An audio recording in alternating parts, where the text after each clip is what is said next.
بنتي بقى الكبيره حبيبه قلبي جت قالت لي يا ماما انا عايزه اشرب مريندا. قلت لها مش هينفع.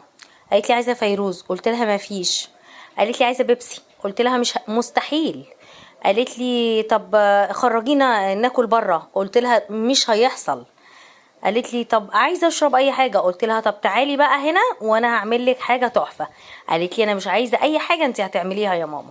قلت لها طب بس استني كده. كان عندي نعناع اخضر بقى، رحت جبته حطيت شويه كده من النعناع الاخضر، وقطعت نص ليمونه خدت منها 3 شرايح، وجبت سيرب النعناع ده كنت عاملاه معاكو، نزلت منه معلقه كده، وعصرت بقى عصير ليمونه، وجبت التلج بتاعي وحطيت لها ميه بتالي السفن. ما كانش عاجبها خالص. قلت مش مهم يا بت، عادي، انت مش قمتي عملتي اللي عليكي وعملت لها حاجه تشربها؟